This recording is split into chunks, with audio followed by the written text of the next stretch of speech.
오늘은 고난을 통해 하나님의 뜻이 이루어진다. 고난을 통해 하나님의 뜻이 이루어진다라는 제목으로 하나님 말씀 증거하도록 하겠습니다. 교회도 성장해야 되고 성도도 성장해야 됩니다. 왜 그렇습니까? 살아있기 때문에 그렇습니다. 살아있는 모든 것은 성장하게 되어 있습니다. 성경은 말하기를 교회는 그리스도의 몸이라 그랬습니다. 살아있는 유기체이기 때문에 반드시 성장해야 됩니다.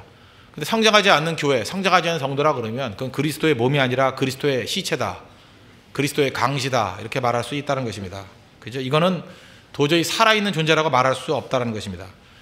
여러분, 어린아이들 성장하는 거 보셨죠? 성장할 때에는 반드시 아픔과 진통이 있습니다. 그걸 성장통 그럽니다. 저는 어렸을 때 너무 갑자기 막 자라가지고 막 몸이 아팠어요. 여기저기 자고 나면 한 뼘씩 커가지고, 제가 중학교 1학년 때 키가 181cm거든요 지금하고 똑같습니다. 그러니까 얼마나 빨리 컸는지 아시겠죠? 몸무게는 뭐 한 57kg 이랬는데, 그러니까 몸무게는 아주 가벼운데 막 키가 막 자라더라고요. 저는 제 스스로가 콩나물인 줄 알았습니다. 얼마나 더 클까. 그리고 제가 중고등학교 다닐 때까지만 해도 그 버스가 낮았습니다. 굉장히 낮아가지고 180cm가 안 되는 버스가 많았어요. 그러니까 제가 고개를 숙이고 이렇게 있어야 된대요. 지금은 커졌지만. 그래서 왜 이렇게 키가 커져가지고 이렇게 불편하게 만드나, 이제 버스도 못 타고 맨날 뛰어다니고 뭐 이랬던 경험이 있습니다. 하여튼 근데 몸이 되게 아팠던 것 같아요. 성장할 때는 통증이 있어요. 성장통이 있습니다. 근데 다 크고 나니까 뭐 이제 그런 건 없죠. 넓은 바다에 나가려고 하면은 그죠, 큰 파도와 싸워야 된다는 것입니다. 파도를 두려워하면은 대양항해는 불가능하다는 것입니다. 그런 의미에서 성장하는 교회의 특징이 무엇입니까? 문제가 있다라는 거죠. 문제를 극복한 교회. 고난이 있다라는 거죠. 고난을 극복한 교회. 성도도 마찬가지입니다. 성도님들이 성장한다. 그게 무슨 얘기예요? 문제가 생긴다는 얘기예요. 성장통이 있다는 것입니다. 아픔이 있다는 거예요. 난관이 있고 고난이 있고 마귀의 태클이 있다는 것입니다. 있으면 어떡하죠? 이기면 되는 겁니다. 그리고 하나님께서는 고난을 통해서 우리에게 훨씬 많은 것들을 주시는 축복의 통로로 삼을 때가 있다는 것입니다. 사도 바울 보십시오. 이 빌립보 교회 개척하는 과정들을 오늘 살필 것인데, 많은 문제를 경험했던 사람입니다. 그래서 많이 극복한 사람입니다. 그래서 많이 승리했고 많은 열매를 거뒀습니다. 다 동의어입니다. 문제가 많다는 얘기나 고난이 많다는 얘기나 열매가 많다는 얘기나 승리가 많다는 얘기 다 동의어입니다. 문제가 많으니까 많은 승리가 있는 거죠. 고난이 많으니까 많은 열매를 거둔 거죠. 똑같은 얘기입니다. 고통과 성장통 없이 성장하는 사람 아무도 없다는 것입니다. 그런 의미에서 이걸 종합적으로 바라봐야 된다는 것입니다. 고난을 고난만 바라보지 말고, 고난 때문에 열매가 있다. 그럼 축복이죠. 그죠? 아픔 때문에 오히려 승리가 있다. 그럼 그거는 축복이죠. 그런데 이 고난은 당장 볼 때 뭐로 보이느냐? 뭐 막힌 것 같이 보일 때가 있습니다. 막힌 것 같이 보이는 고난. 실제로는 막힌 것이 아니라 열린 문이다. 그것을 우리에게 보여주고 있다는 것입니다. 빌립보서 1장 12절 보니까, 형제들아 내가 당한 일이 도리어 복음 전파의 진전이 된 줄을 너희가 알기를 원하더라. 즉 내가 당한 일, 한마디로 얘기해서 뭐냐? 이게 로마 감옥에 갇힌 일입니다. 즉 로마 감옥에 갇혀 있으면서 빌립보에 있는 교인들에게 편지를 쓰는 겁니다. 그래서 내가 로마 감옥에 갇혀 있는 것이 오히려 복음 전파의 진전이 되었다. 이런 역설적인 얘기를 한다는 것입니다. 환경하고 관계없다는 거죠. 우리가 많은 사람들이 핑계를 대는데, 환경이 너무 안 좋아가지고 뭐 안 된다. 뭐 사도 바울 보십시오. 감옥에 갇혔다고 환경이 나쁘잖아요. 복음 전도를 포기했다. 이런 말 없죠.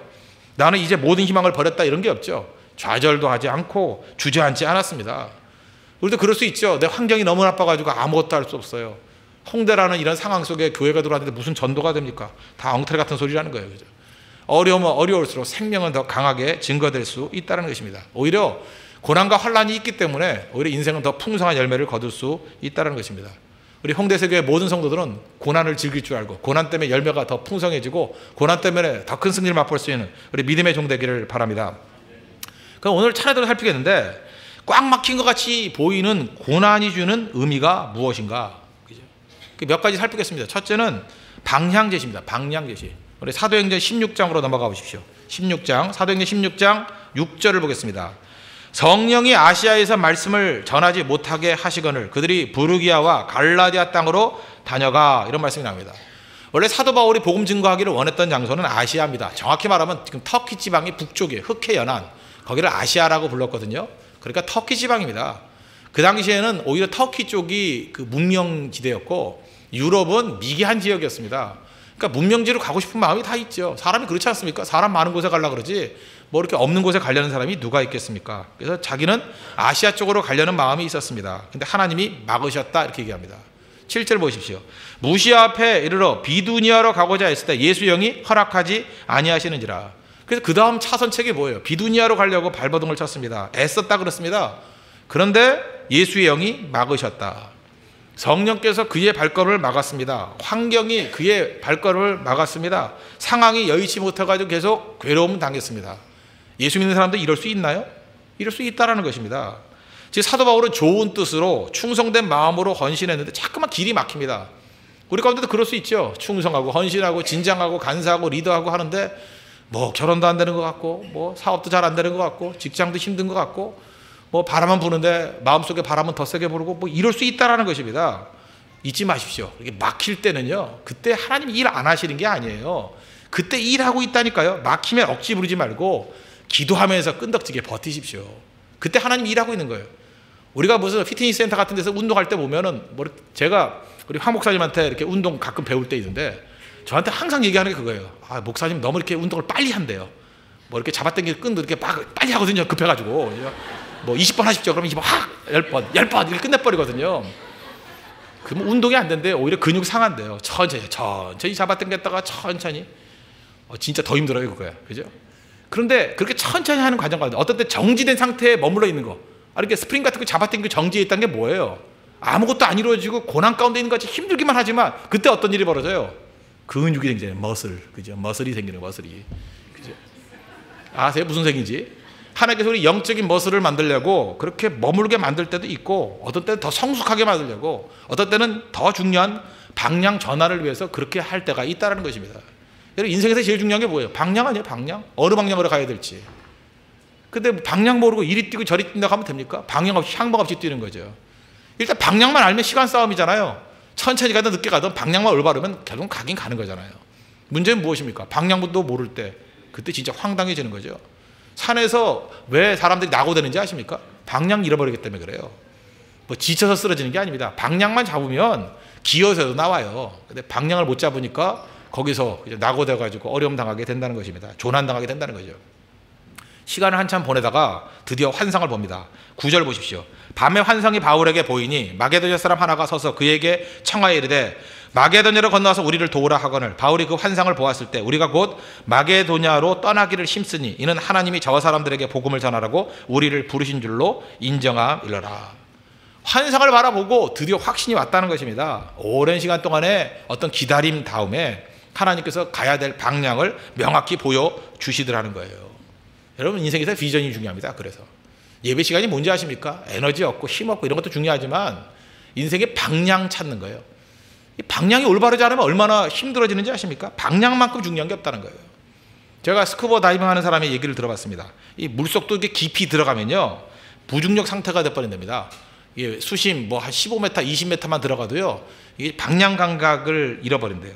그리고 빛이 산란 현상이 벌어져가지고 빛이 없어진대요. 빛이 흩어져 버린답니다. 그래서 한 20m만 들어가도 깜깜하대요. 그냥 빛이 다 없어져 버린대요. 그래서 방향 감각을 잃어버린답니다. 그때 어디가 위인지 어디가 아래인지 잘 모른대요. 그럴 때 방향을 판단할 수 있는 중요한 원리가 뭐냐? 물방울이랍니다. 물방울 위로 올라가는 데가 위래요. 그래서 물속에서 물방울 통해서 방향을 잡는다는 거예요. 근데 초보자들 그 물방울을 볼 여력이 없어가지고 여유가 없어가지고 방향 잘못 잡아가지고 큰 사고 당하는 경우도 있다. 그런 얘기를 하더라고요. 그래서 방향만큼 중요한 것은 없다. 그게 중요한 거죠. 여러분 이 시대에 많은 사람들 뭐 열심히 안 뛰어서 문제입니까? 열심히 뛰긴 뛰는데 엉뚱한 방향으로 가고 있어요. 여러분 인생 어디로 가고 있는지 아십니까? 21세기 얼마나 과학이 발달됐습니까? 지식 폭발의 시대, 학문 발달하고 모든 것이 풍성해집니다. 그런데 지금 국가 지도자부터 시작해서 많은 사람들 이쪽으로 가라라고 방향 제시하는 사람이 있어요? 있습니까? 여러분 지금 어른이 없어진 시대라 그랬죠. 옛날에 하다못해 어른들이 이렇게 살아야 돼 하고 방향 제시를 했다고요.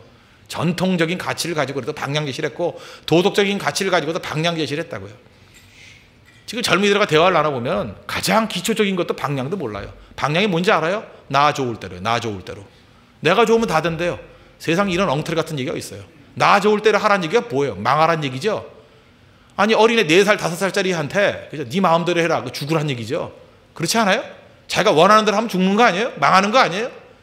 세상에 이렇게 무책임한 시대가 어디 있습니까? 그런데 하나님의 말씀이 우리에게 주는 가장 큰 능력이 뭔지 알아요? 적어도 방향 제시하는 거예요. 문제가 있으면 어디로 가라고요? 예배의 자리로 가라는 거예요. 여러분 모든 문제가 생기고 어려움이 생길 때 무조건입니다. 예배로부터 풀어야 됩니다. 여러분 삶의 에너지, 삶의 힘, 어떤 승리 어디서부터 풀어야 돼요? 기도로부터 풀어야 돼요. 그래서 우리는 가슴속에 외워야 됩니다. 그죠? 즐거운 자가 있느냐? 찬송할 것이요. 고난당하는 자가 있느냐? 기도할 것이다. 그 방향 찾는 게 방향. 매일매일의 삶에서 승리하는 방법이 어딘지 아십니까? 새벽부터 풀라고. 새벽 기도로부터 풀라고. 이거 방향 아니에요? 이거 새벽 기도 나오고 안 나오고의 문제가 아닙니다. 우리 홍대교회 세교회 성도들 혹시라도 새벽 기도 못 나오는 성도를 할지라도 마음속에 방향은 있잖아요. 아, 나 새벽을 깨워야 돼. 물론 그러고 자죠. 그 방향 그거예요. 새벽을 깨워야 돼. 아, 용인에서도 온다 그러더라. 자전거 타고 BMW 여기 있다 그러더라. 그죠? 나는 못한다 할지라도 가야지. 나 공덕동에 사는데 새벽 기도 못 나가고 있어. 나 인간이 아니야. 사람이 아니야. 그렇게 계속해서 가기를 하면서 괴로워하면서 밥 먹고 있으면, 그죠? 그런 사람은 방향은 일단 돼 있는 거 아니에요. 삶은 엉터리지만. 그래서 소망은 있는 거예요. 방향 감각이 있다라는 거. 지금은 못하지만 곧 할 거예요. 그래서 우리 교회 금요일 날 새벽기도 많이 나오는 거예요. 이거 뭔지 알아요? 월요일 날 좌절, 화요일 날 쓰러지고, 수요일 날 낙심하고, 목요일 날 한탄하다가 금요일 날 한번 간신히 나온 거예요. 소망이죠, 소망. 왜 소망이 있어요? 마지막에 방향이 있기 때문에 온 거죠. 금요일 날 한 번 나온 사람한테 한번 물어보세요. 월요일부터 하루도 안 빼놓고 새벽기도 가야지 결심을 했다가 한 번 나온 거예요. 그 돌멩이 던지면 안 됩니다. 그죠? 돌 던지면 안 돼요, 그 사람. 요건 좀 해야 되지만 돌은 던지면 안 돼요. 왜 그래요? 예, 방향은 정확히 잡고 있기 때문에. 방향이 얼마나 중요한 건데요. 우리 교육이 뭔데요? 방향 제시하는 겁니다. 근데 우리가 고난과 환난과 꽉 막힌 것 같을 때 하나님께서 우리에게 주신 게 바로 뭐냐? 방향 제시예요. 아무리 돈을 많이 벌었다 할지라도 우상 숭배는 안 된다. 그죠? 하나님께 나아가야 된다. 돈 의지하면 안 된다. 하나님 의지해야 된다. 교만하면 안 된다. 겸손해야 된다. 하나님께서 교만한 자는 대적하시되 겸손한 자에게 은혜를 주신다. 잘 나가는 사람이 있느냐? 돈 많이 번 사람이 있느냐? 똑똑한 사람이 있느냐? 멋지게 생긴 사람이 있느냐? 그럴수록 금식하고 엎드려야 돼요. 왜? 그러지 않으면 우리 망하니까. 이게 바로 뭐예요? 방향 제시예요. 방향 제시. 너는 험악하게 생겼다. 아무도 거듭떠보지 않다. 그런 사람은 좀 덜 기도해도 돼요. 유혹이 별로 없으니까. 그런데 뭐 많은 사람들이 나를 쳐다보고 있다. 주목하고 있다. 내가 뭐 교회 안 가면 다 알더라. 그죠? 내 일거수일투족에 대해서 관심이 많다. 난 가게만 해도 그 눈총을 받고 있다. 조심하셔야 돼요, 그 사람들. 그 사람은 교만하면 그냥 가는 거예요. 한 방에 훅 갚아라요. 그건. 잊지 마십시오. 방향의 방향. 겸손해야 산다. 겸손해야 산다. 엎드려야 산다. 방향 제시하는 거예요. 이건 귀에 못이 박히도록 듣고 계속 그쪽으로 나가야 된다는 것입니다. 이 시대의 특징이 무엇입니까? 길을 잃었다는 거예요. 길을 잃었습니다. 길을. 지금 뭐 국가 지도자들이 하는 얘기를 보면 길을 잃어버렸어. 이건 어디로 가는지 몰라요. 자기들이 몰라서 그러는 건지 알아서 그러는 건지 모르지만 길을 잃고 있어요. 어디가 제대로 가는 길인지를 몰라요. 무엇이 가치인지를 몰라요. 부안해동하고 있고요. 파퓰리즘이라고 하죠. 사람들의 마음에 호소하는 잠깐 그쪽으로 하고 있잖아요. 우리 민족이 어디에 서야 될지, 우리 민족이 어느 방향으로 가야 될지, 우리가 어느 방향으로 가는 것이 살 길인지 길 제시해야죠. 하나님 말씀만이 우리에게 바른 길을 제시한다는 것입니다. 바울 보십시오. 열심히 뛰었습니다. 이리 뛰고 저리 뛰고 비두니아의 환상을 가지고 뛰려고 그랬지만 막으니까 안 가잖아요. 그러다가 하나님께서 마게도니아 환상을 보여줄 때 이거다 하고 확신 가지고 그 방향으로 가잖아요. 그리고 나머지 평생 걸지 않습니까? 이게 성도의 길이라는 것입니다. 오늘도 하나님의 성령께서 여러분에게 보여주시는, 고난을 통해서 보여주시는 정확한 방향을 붙들고 올바른 방향을 향해서 매진하는 믿음의 종 되기를 바랍니다. 또 한 가지, 두 번째로 막힌 고난이 주는 의미가 무엇인가? 동역자를 만나게 만든다는 것입니다. 빌립보에서 루디아 만나죠. 루디아라는 좋은 동역자를 만납니다. 그래서 고난이 나쁜 게 아니에요. 좋은 친구, 좋은 동역자를 만나는 계기가 된다는 것입니다. 12절 보겠습니다. 거기서 빌립보에 이르니 이는 마게도냐 지방의 첫 성이요 또 로마의 식민지라. 이 성에서 수일을 유하다가 안식일에 우리가 기도할 곳이 있을까 하여 문밖 강가에 나가 거기 앉아서 모인 여자들에게 말하는데, 두아디라 시에 있는 자색옥감 장소로서 하나님을 섬기는 리디아라는 한 여자가 말을 듣고 있을 때 주께서 그 마음을 열어 바울의 말을 따르게 하신지라. 루디아 한 사람 만나가지고 이 사람이 길잡이가 돼가지고 그 빌립보 성 전도하는데 큰 힘이 되었습니다. 인생 혼자 사는 거 아닙니다. 하나님께서는요, 내가 처음부터 마지막까지 알파 오메가로 다 일하라고 만든 게 아니에요. 사람 잘 만나서 동역하면요, 그 사람의 세계를 다 흡수할 수 있잖아요. 이번에 우리 네팔 선교를 갈 때에도 보니까 다양한 그 은사를 가진 사람들이 많아요. 그 다양한 은사 가진 사람들을 갖다가 접목해가지고 그 사람 은사를 활용하면 되는 거예요. 뭐 처음부터 준비하려고 그러는 게 아니라. 그러면 많은 일을 할 수 있지 않겠습니까? 빌립보에 갔더니 막막했습니다. 웬만한 도시에는 유대인들이 10명만 있으면 회당이 있거든요. 시나고그라는 게 있는데 회당도 없어요. 그러니까 빌립보는 완전히 이방 도시입니다. 이 필리피라는 말 자체가 필립 2세가 그 자기 이름 갖고 세운 그 도시잖아요. 그죠? 그러니까 알렉산더 대왕의 아버지 아닙니까? 그 이름 지어서 세운 도시가 빌립보니까 철저한 헬라 도시입니다. 그리스 도시예요. 유대인들이 없었다라는 거예요. 그래서 이리저리 헤매다가 강가를 가서 기도나 하자 그랬더니 거기서 만난 여자가 루디아 동역자를 만나게 되었다는 것입니다. 그래서 이렇게 생각하면 됩니다. 이상하게 우리를 갖다 이렇게 큰 모임에 있다가 이렇게 작은 모임으로 하나님께서 나를 좌천시킨 것 같은 느낌이 받을 때가 있죠. 내가 몇백 명씩 모이던 데만 있다가 이건 뭐 두세 명 모이는 데로 나를 쫓아내셨네. 쫓아낸 게 아니에요. 작은 모임이면 작은 모임일수록 좋은 친구와 동역자를 만날 수 있는 기회가 된다는 것입니다. 제가 뭐 이렇게 선교 같은 거 할 때도 뭐 몇백 명이 같이 갈 때는 피상적인 만남밖에 없어요. 근데 지난번 뭐 캄보디아 같이 한 10명 갈 때, 이번에 뭐 네팔 같이 한 19명 정도 갈 때, 그때는 뭐 일주일 동안 같이 있으니까 모든 교제를 다 할 거 아닙니까? 그죠? 뭐 육체적인 교제, 뭐 만나서 이야기하고 밥 먹고, 또 정신적인 교제, 그죠? 자기 사상 체계를 갖다가 주고받고, 또 영적인 교제도 할 거 아니에요. 날마다 예배드리고 기도하고.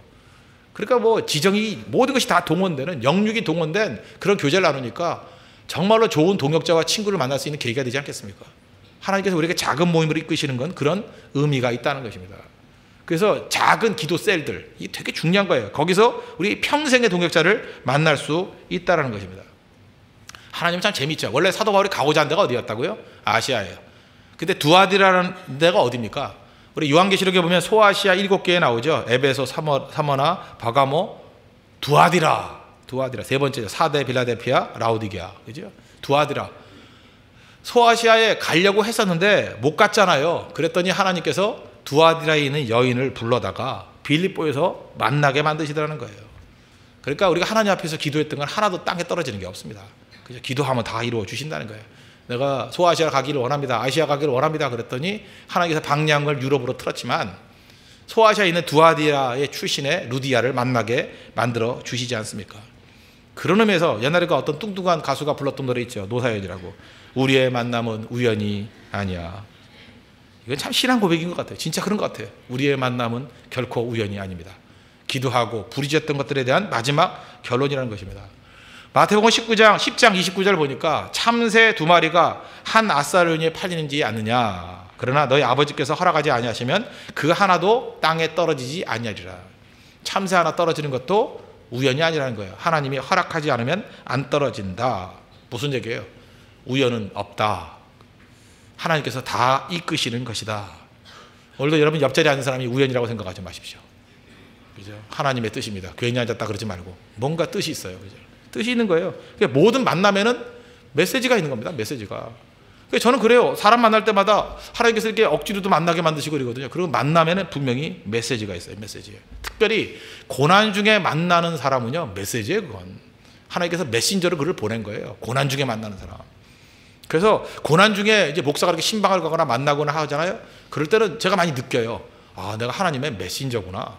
그죠? 내가 했던 한마디 내가 전한 말씀이 그 인생을 바꿔놔. 인생을.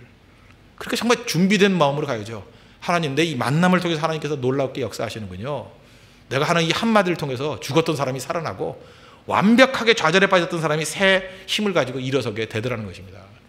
여러분 고난 가운데 있습니까? 이렇게 생각하십시오. 여러분 평생의 동역자 만날 찬스입니다. 평생의 동역자. 그리고 오히려 고난 중에 있습니까? 진짜예요. 여러분 뭐 결혼 안 하신 분이라 그러면 평생의 배우자 만날 수 있는 기회예요. 그때가 진짜죠. 허황되게 내가 잘 나갈 때 그때는 거품 보고 오는 겁니다. 외형 보고 오는 거예요. 그 제대로 된 만남이 될 수가 없다는 거예요. 고난 중에 만날 때 그때가 진짜를 만날 수 있는 그런 기회가 될 수 있다는 것입니다. 바울은 고난 중에 어려운 가운데 막혀 있을 때 루디아라는 좋은 동역자를 만났다는 것입니다. 그리고 그 동역자라는 확신이 어디서 오느냐? 하나님께서 그의 마음을 열어주셨어요. 마음을 활짝 열어주셨어요. 여기 14절 하반절 보니까 주께서 그 마음을 열어 바울의 말을 따르게 하신지라. 성령이 하신 일이 뭔지 아십니까? 어떤 동역자라 그러면요, 마음을 열게 만들어요. 마음을 열어서 그 사람의 음성이 들리는 겁니다. 들리는 거. 그래서 잘 들리는 게 동역자예요. 잘 들리는 게. 그러니까 성령 안에서 이렇게 기도하고 강구하다 보면 잘 들리는 곳으로 가면 돼요, 그냥. 그러니까 예를 들어서 이렇게 친구들이 여러 명 있는데 뭐 하는 소리들이 다 귀에 안 들어와요. 그런데 기도하는 가운데입니다. 기도하는 유혹이 아니고 하나님께 기도하고 헌신하는 가운데 어떤 사람 이야기가 굉장히 설득력 있게 내게 다가와요. 그리고 나에게 힘이 되는 말씀으로 다가와요. 동역자예요, 그 사람이. 그런 사람과 만나면 그 뜻이 이루어지는 거예요. 교회도 마찬가지죠. 교회도 마찬가지입니다. 저는 지금 답답한 게 뭐냐면 하나님께서 그 시대에 분명히 자기 영혼에 촉촉하게 그 은혜를 부어주실 메시지를 증거하는 목사를 주셨어요. 여러분들이 믿음 안에 잘 사는 방법이 뭔지 아십니까? 간단해요.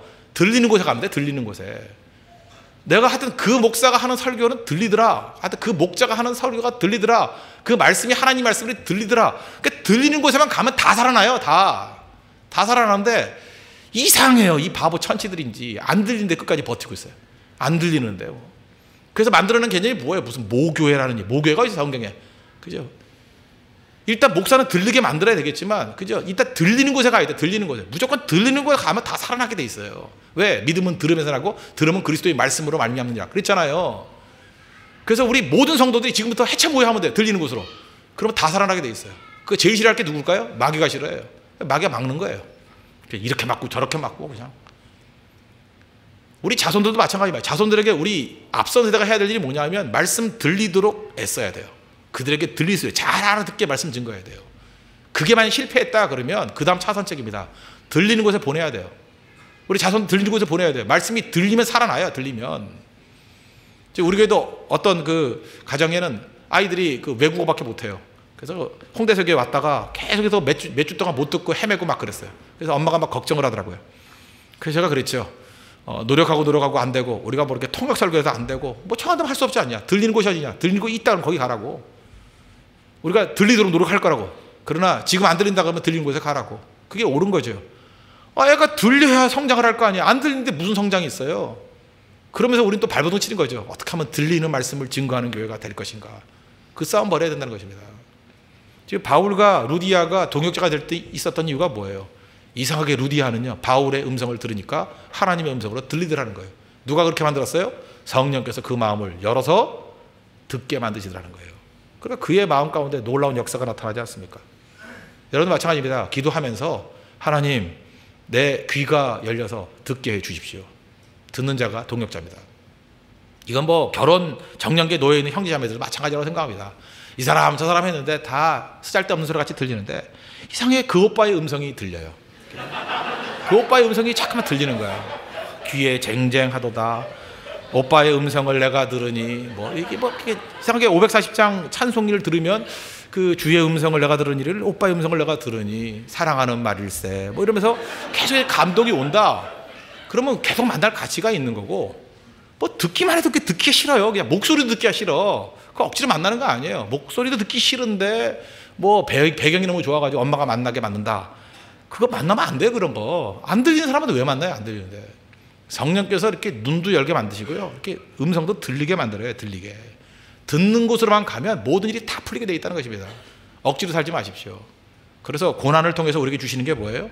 막힌 상황 가운데서도 성령께서 길은 막아 보이지만 뭘 열어요? 마음을 열어서 듣게 만드신다고요. 우리 환경을 막아놓은 이유가 뭐예요? 막아놔야 우리 귀가 열리기 때문에, 눈이 열리기 때문에. 그래서 하나님이 인도하시는 그것이 보인다고요. 들린다고요. 그게 동역자예요. 그 동역자와 함께 힘을 얻으면 크나큰 승리를 할 수 있다라는 것입니다. 이 똑같은 일들이 언제 벌어졌죠? 구약 성경에 보면 아둘람 굴에서 다윗이, 그죠? 그 동역자들 만나는 과정 속에서 그런 일들이 벌어지지 않습니까? 다윗의 음성이 들렸어요, 그들이. 그리고 그들의 원한이 들렸어요. 하나가 되잖아요. 마음을 열었기 때문에. 그래서 아둘람 공동체가 생겼다는 것입니다. 우리에게도 고난을 통해서 이렇게 음성이 들리는 은혜의 역사가 있기를 바랍니다. 그 다음에 이게 또 한 걸음 더 나아가서 루디아 한 사람만 들리는 게 아니라 막힌 고난을 통해서 이제는 여러 사람들이 모여서 교인들이 모으고 교회가 세워지는, 빌립보 교회가 세워지는 과정, 여러 사람 들리는 사람들이 모이는 과정이 또 있더라고요. 모이는 과정. 16절을 보십시오. 우리가 기도하는 곳에 가다가 점치는 귀신 들린 여종 하나를 만나니 점으로 그 주인들에게 큰 이익을 주는 자라. 여러분, 점치는 사람이 굉장하게 지금 성장하는 것 같습니다. 우리 홍대 앞에 가보시죠. 타로점 그래가지고 가장 그 핵심적인 자리에 몇 군데 있는 거 봤어요. 그죠? 그 점치면 되는가 봐요, 돈이. 그 왜 그러냐면 점치는 건 원가가 제로잖아요. 원가는 하나도 안 들고. 그 얼마씩 받아요? 가본 사람이 없죠? 꽤 받는가 봐요. 젊은이들 줄 서서 있는데, 화가 나더라고. 그 옆에도 상 하나 차려놓고 나도 할까 생각이 드는데, 그죠? 이게 화가 나더라고요. 타로 좀 뭐 저런 거 치려고 뭐 저러나. 저는 어렸을 때부터요, 도남동에 살았기 때문에 약간은 그 점장이들의 영성을 좀 받고 자랐습니다. 제가 그 미아리곡에 그 맹인 점장이들이 얼마나 많은지 아십니까? 제가 설교 때 얘기했잖아요. 초등학교 때 학교 끝나고 난 다음에 그 점장이 쳐다보면서 이제 1시간 동안 쳐다보고, 저 사람이 눈 뜨면 얼마나 좋을까, 저 사람이 예수 믿으면 얼마나 좋을까 기도하고 맨날 그랬던 경우가 있어요. 그래서 제가 아는 그 방 안에서 점치는 분 말고 이제 길거리에서 이렇게 좌판 놓고 점치는 사람과 친한 분들 몇 번 있었어요. 이 얘기 저 얘기하고 가끔 먹을 것도 사다 주고 뭐 새우깡도 사다 주고 나눠 먹고 갈매기 같이 서로 나눠 먹고 뭐 그랬던 적이 있습니다. 근데 지금 내가 기억나요. 그 아저씨가 저한테 그래서 초등학교 때 저한테 뭐라 그러냐면, 너는 40대 후반에 귀인을 만난다 그러더라고요. 나한테. 근데 그건 기억이 나요. 그래서 무슨 소리 하냐고, 무슨 사탄아 물러가라 그러냐 왔었는데, 40대 후반에 귀인을 만나. 귀인은 무슨 귀인이에요. 근데 요즘 생각하니까 또 맞는 것 같기도 해요. 왜 그러냐면 제가 얼마 전에 그 커피를 같이 마셨는데 우리 교회 그 스위스에 오신 집사님 이름이 장귀인이에요. 갑자기 그 생각이 나더라고. 그 생각이 40대 후반에 귀인을 만난다. 근데 그 사람 이름이 장귀인, 참 희귀한 이름 아니에요? 장귀인. 그래서 이게 맞긴 맞나 하네. 별 생각이 다 들고. 그죠? 허황 된 얘기죠. 허황 때 뭘 만나요. 그냥 이름이지 그냥. 그 사도 바울이 갔더니 그렇게 영적으로 혼탁한 도시였다는 것입니다. 그래서 너무 답답하니까 그 귀신 쫓아내고 도와줬어요. 그죠? 예수 그리스도의 이름으로 나가라 그랬더니 귀신이 나가버리잖아요. 예수 이름에 권세가 있습니다. 여러분들 이렇게 외쳐야 돼요. 명령하는 기도를 해야 된다고. 예수 그리스도의 이름으로 명하노니 악한 귀신아 나가라. 그럼 나가는 거죠. 그죠? 계속해서 여러분 삶에서 외쳐야 된다고 생각을 합니다. 그랬더니 이제 주인이 열받았어요. 왜 그래요? 이 어떤 것이 끊겨버렸으니까. 19절 보십시오.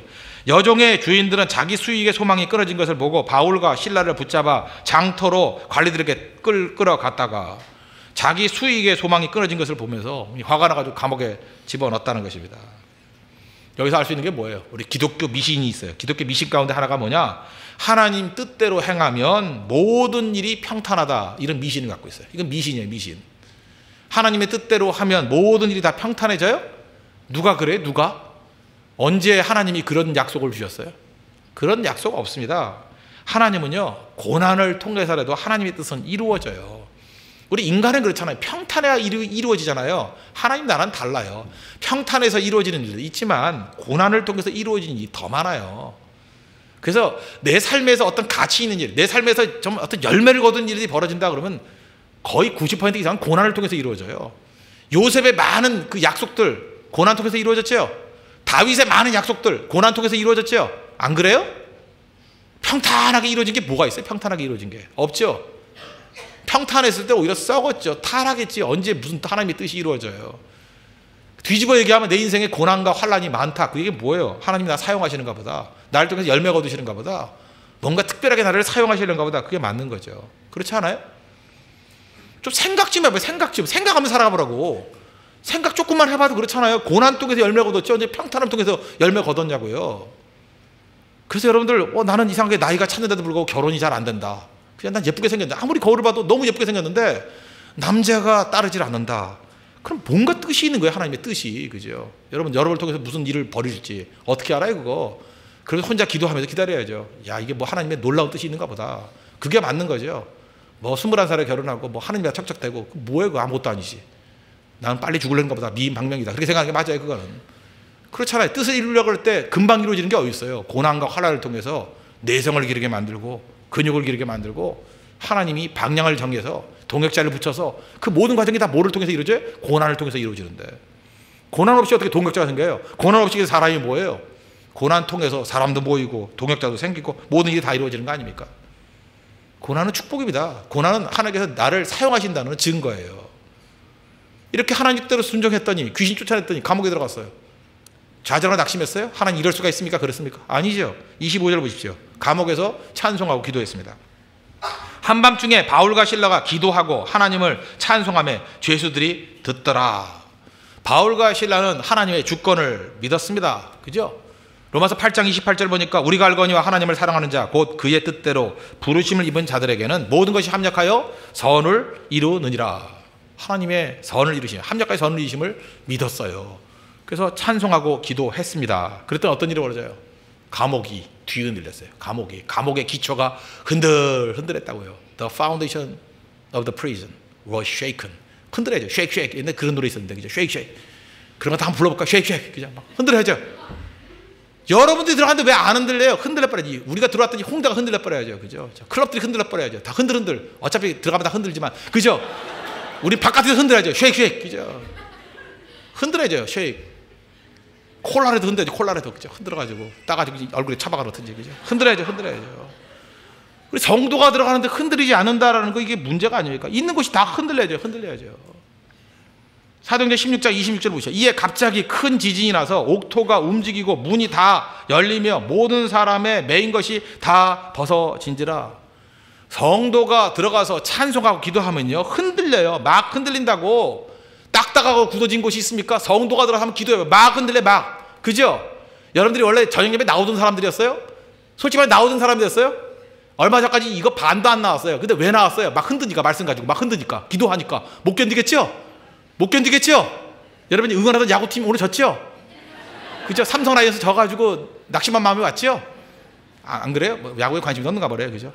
갑자기 주일 저녁에 텔레비전이 재미가 없어졌죠? 그죠? 그리고 안 나가면 이상할 것 같죠? 그죠? 비 오고 우중충해도 막 나오죠? 뭔가 안 가면 안 될 것 같죠? 흔드는 거예요. 기도가 여러분 흔들었어요, 지금. 흔들어서 이게 나온 거죠. 내일 새벽에 여러분이 안 나올 것 같아요? 잠이 안 올걸요? 뭔가 불안할걸요? 자동차 펑크 날걸요? 막 이래가지고 막 흔들린다고, 그죠? 막 흔들어가지고, 야, 이게 주님의 사인이구나. 내 삶을 막 흔드네, 그죠? 기도와 찬송이 흔들려요, 우리 전체를. 여러분, 뭐, 불신 세력이 있다 그러면 거기서 기도하고 찬송해보세요. 막 옥토가 흔들리지, 쉐이게. 막 흔든다고. 다 흔들려서 죽게로 나오는. 그래서 나는 고난같이 보여서 아무것도 하는 일이 없는 것 같이 보였는데 하나님께서 고난을 통해서 우리로 하여금 찬송과 기도하게 만드시고 기반을 다 흔들어서 모아주셔요. 다 모아. 빌립보 교회 뭐 개척 예배 드리지도 않았어요. 그냥 하나님이 다 알아서 모아줬어요. 빌립보 교회 멤버 누구예요? 창립교회 누구 집에서 모였죠? 루디아 집에서 모였고, 일단 루디아가 1호 성도. 그 다음 또 누가 있겠어요? 저마던 여자애 걔 쫓겨났잖아요. 걔가 이제 2호 교인이었고, 그 다음에 뭐 간수가 뭐 자살하려고 그랬는데 죽지 마 그랬잖아요. 그죠? 이 사람이 3호. 또 그 집안 사람 다 믿었죠? 그래서 우리가 뭐 전도제 맨날 나오는 거 있잖아요. 주 예수를 믿으라. 그래야면 너와 내 집이 구원을 받으리라. 이게 누구한테 한 얘기예요? 빌립보 간수하게 한 얘기 아니에요. 그죠? 그 집안 사람 다 믿었잖아요. 다. 벌써 교인들 막 부흥하네 여기. 그죠? 막 느껴지죠? 그 다음에 주변에 있는 사람들 그 쳐다보고 헤매던 사람들 다 모여서 그게 빌립보 교회의 기초가 되더라는 것입니다. 언제 뭐 전도하러 돌아다녔어요? 아니죠. 고난 가운데 신실하게 기도하고 찬송하고 버티니까 하나님께서 알아서 다 모아 주시잖아요. 여러분 인생도 마찬가지입니다. 고난이 있으면 일이 안 된다. 누가 그래요? 평탄해 일이 된다. 평탄하면 일이 안 되는 거예요. 고난이 있을 때 기도하고 찬송하면서 버티는 가운데 숨은 세계 속에서 하나님이 일 다 하고 계셔요. 그죠? 필요한 방향 제시해 주시고요. 또 동역자 붙여 주시고요. 그 다음에 필요한 사람들 다 모아주시고 교회도 이루게 만들어주시고 사업도 되게 만드시고, 내 눈에는 안 보이지만 하나님께서 이미 모든 것을 다 완비하고 계시더라는 것입니다. 여러분 믿습니까? 이게 고난이 하는 일이라는 거예요. 그럼 고난 참여해야죠. 안 보이면 그냥 보는 척해요. 어떻게 보는 척하면 되죠? 뭐 하나님이 다 하시겠지 그러는 거예요. 그래서 예수 믿는 사람은 여유가 있습니다. 그냥 안 보고도 본 척하는 거예요. 그죠? 지금은 안 보이지만 마치 보이는 척, 뭐 하나님이 잘 해주실 거야, 승리할 거야. 어떻게 승리할 거는 말은 못해요. 나도 모르니까. 근데 분명히 승리해요. 그죠? 왜 합력하게 선을 이룬다 그러니까. 그래서 뭐 나이는 30이 됐더라도 뭐 나 시집 잘 갈 거야 뭐 이러고, 나이는 35이 돼도 뭐 나 장가 잘 갈 거야 뭐 이러고. 그죠? 그래서 쳐다보니까 너도 네 하고 또 둘이 눈 맞아가지고 결혼하고 뭐 이러는 거예요 되게. 그죠? 아시겠지 무슨 얘기인지. 그러니까 고난을 통해서 하나님께서 놀라운 일을 하신다는 거 잊지 마십시오. 여기까지가 뭐예요? 빌립보 감옥에서 있었던 일입니다.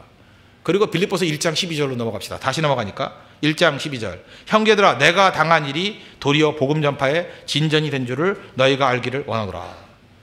조금 전까지 우리 사도행전 16장은 어디 있던 거예요? 빌립보 감옥에 있을 때 얘기. 그 다음에 빌립보서 1장 12절은 지금 사도 바울이 어디에 있어요? 로마 감옥에 있을 때의 일. 그래서 어떤 목사님이 그런 얘기를 했어요. 사도 바울은 어느 도시에 들어가가지고, 우리 같으면 그러잖아요. 여기 호텔 어디 있어요? 이렇게 묻는 거와 마찬가지로 바울은 물었다는 거예요. 여기 감옥 어디 있어요? 그랬다는 거예요. 그래서 어떤 사람은 감옥 호텔 그렇게 표현했어요. 감옥 호텔. 바울은 가는 도시마다 그냥 감옥을 호텔같이 사용했어요. 들어가서 있다가 거기에 들어가 있다가, 그죠? 일이 다 이루어진 거예요. 일이. 그 감옥에 들어가면 원래 또 투숙용 안 내잖아요. 그죠? 뭐 돈 냅니까? 안 내잖아요. 그죠? 알아서 수의 갖다 주니까 옷도 매일 갈아입혀 주고, 그죠? 뭐 때 되면 밥 갖다 주고 뭐 이러잖아요. 그죠? 그러니까 사도 바울은 돈 별로 안 들이면서 성겹이 없이 선교한 사람이에요. 지금 감옥에 들어갔더니 여기 보세요. 사도 바울의 그 시종일관 그 꿈이 뭐였어요? 로마에 가는 거 있잖아요. 로마에 가는 건데 이제 나의 당한 일 한번 스토리 생각해 보자는 거예요.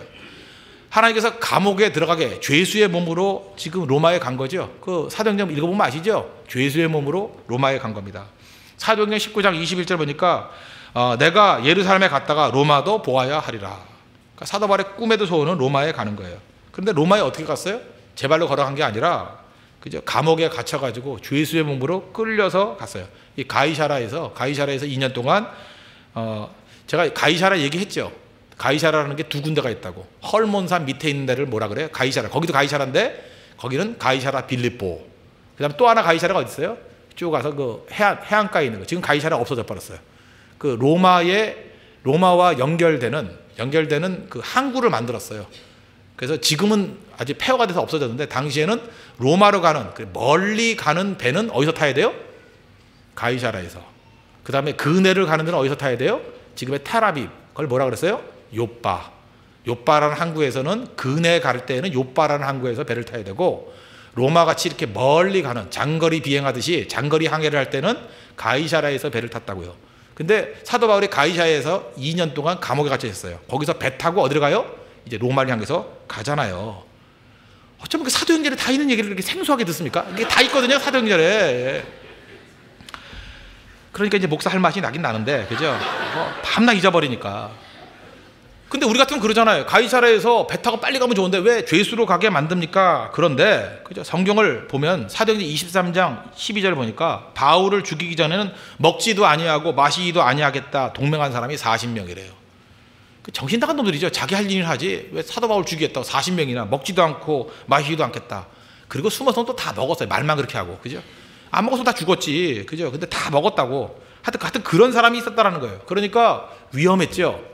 위험할 때 하나님이 어떻게 보호해 주셔요? 죄수가 되게 만드셔서 보호해 주시잖아요. 그렇잖아요. 로마 군병들이 사실은 죄수로 잡아가는 게 아니라 보호해 준 거죠. 테러리스트한테 보호해 준 거 아니에요. 그럼 그냥 로마까지 간다 그러면 여비가 얼마나 많이 들겠어요? 근데 죄수로 가니까 국비로 가잖아요. 국비로. 로마 국비. 로마 세금 낸 거. 그죠? 뭐 가이사의 것은 가이사에게 하나님께서 하나님께 바치라 그러는데 그 세금 바친 그 세금 가지고 로마 갔어요. 로마. 그죠? 죄수로 잡혀가니까 얼마나 편해요. 그게 나의 당한 일이에요. 내가 당한 일. 하나님께서 이렇게 나를 안전하게 로마로 데려오게 만들더라. 또 로마 감옥에 들어갔더니 13절 보십시오. 그러므로 나의 매임이 그리스도 안에서 모든 시위대 안과 그 밖에 모든 사람에게 나타났으니, 시위대라는 헬라어 표현이 프라이토리온이에요. 왕궁 수비대라는 뜻입니다. 왕궁 수비대. 그러니까 그 황실 그 안에 있는 그런 특별한 그 감옥에 들어갔어요. 시위대 안에 들어갔어요. 시위대는 그 기록에 하면 이렇습니다. 6시간마다 4교대래요. 24시간이니까 4교대에서 4명씩 교대를 한답니다. 그러니까 바울이 딱 있으면 어떻게 돼요? 6시간마다 4명씩, 그죠? 팀 모임할 수 있게 만들었어요. 4명씩 와서 4명 끝나면 제자형 하면 갚버리고. 그 심심한데 뭐 할 거예요? 바울이 앉아가지고 성경 얘기해 줬겠죠. 내가 지금부터 예수님의 십자가 스토리 얘기해 줄게. 잘 들어. 부활 얘기해 줄게. 어디까지 했지? 하나님 나라에 대한 증거할게. 이러면서 계속해서 양육했다고요. 그래서 그들이 말씀을 듣고 변화가 됐죠. 어떻게 하루에 16명씩 4명씩 교대로. 그런 거를 몇 년을 했으니 얼마나 많은 사람들이 믿었겠습니까? 그러니까 하나님께서 사도 바울에게 귀찮게 돌아다니지 마라. 그냥 네가 앉아만 있으면 알아서 말씀 들을 사람 교대로 보내줄게. 얼마나 편해요, 얼마나. 그죠? 편안하게 앉아 있으니까 알아서 교대로 와가지고 변화받고 깨지고 그랬다는 거예요. 그래서 베드로 전후서가 쓰여질 때가 네로 황제 때인데, 네로 황제 때 이미 네로의 삼촌과 친척들이 믿었어요. 말이 안 되죠. 어떻게 네로 황제의 삼촌과 친척들이 믿었을까? 이 근거를 이렇게 합니다. 이 사도 바울의 이 프라이토리온 시위대 안에서의 복음 증거를 듣고 믿은 사람일 거라고, 고위직이 믿었을 거라고 그렇게 예측을 합니다. 그 다음에 도미시안이라고 하는데, 도미시안 황제 때는 굉장한 핍박이 있었거든요. 그런데 그의 어머니와 딸들이 믿었어요. 그리고 AD 313년 뭐 여러 가지 얘기가 있지만 컨스탄틴 황제 때 국교가 돼버리죠. 국교가 되면 뭐 기독교가 많이 믿어야 될 건데 기독교 인구가 7%밖에 되지 않았어요. 7% 됐을 때 기독교가 국교가 돼버렸어요. 이유가 뭐예요? 고관들이 그렇게 많이 믿었다는 거예요. 고관들이. 굉장히 많은 고관들이 믿었다는 것입니다. 뭐 이 컨스탄틴 대제의 국교화 이걸 갖다가 뭐 나쁘게 얘기하는 사람도 있고 뭐 좋게 얘기하는 사람도 있지만 하여튼 그건 둘째치고 간에 하여튼 놀라운 거 아니에요. 기독교가 로마를 무너뜨린 거 아닙니까? 언제 이렇게 됐어요? 바울이 감옥에 들어가가지고 시위대에서 복음을 증거했던 그 많은 것들이 쌓여서 이런 놀라운 일들이 일어났다는 거예요. 제가 그런 얘기를 했죠. 밀가루하고 누룩이 있으면 양으로 보면 누룩은 1%, 밀가루는 99%. 밀가루가 누룩을 삼킨 것 같이 보이지만 시간 지나놓고 하니까 어떤 일이 벌어져요? 누룩의 영향력이 밀가루를 다 변화시켰죠. 로마가 바울을 삼킨 것 같이 보였습니다. 뭘 삼켜요? 삼킨 로마가 바울 때문에 다 변화가 돼버렸잖아요. 하나님이 일하시는 방법이 참 특이합니다. 모세 지팡이 사용했습니다. 기드온 횃불 사용했습니다. 항아리 사용했습니다. 다윗 물맷돌 사용했습니다. 사도 바울의 쇠사슬을 사용했다는 거예요. 사도 바울의 감옥을 사용했다는 거예요. 그렇다 그러면 이제 우리에게 한번 적용해 봅시다. 우리의 불행, 우리의 아픔, 우리의 고통 하나님 사용 못할 이유가 하나도 없죠. 그렇죠? 여러분이 힘들다 그러는 거 어쩌면 여러분들 뭐 이렇게 가정에 어려움 당하고 있잖아요. 나의 이혼 하나님 그거 사용할 수 있어요. 충분히 사용할 수 있다고요. 나의 질병 그거 사용할 수 있어요. 나의 좌절 그거 사용할 수 있다고요. 나의 실패 다 사용할 수 있어요. 나의 장애 그거 다 사용할 수 있다고요. 하나님 사용하지 못할 게 뭐가 있어요. 그런 의미에서 내가 불행하다고 생각하는 거 내가 고난이라고 생각하는 거 철저히 주님께 드리고 의지하십시오. 주님께서 사용하지 못할 게 없다는 거예요. 그게 기독교입니다. 그래서 오늘도 우리 삶의 역전을 주신 하나님의 능력을 붙드십시오. 하나님의 숨은 전략 그게 쇠사슬이었습니다. 쇠사슬을 통해서 그리스도의 복음이 증거될지 누가 알았겠습니까? 근데 하나님은 그렇게 일하시는 분이라는 거예요. 다시 로마서 8장 28절 기억하시죠? 하나님께서는 모든 것을 합력하여 선을 이루신다고.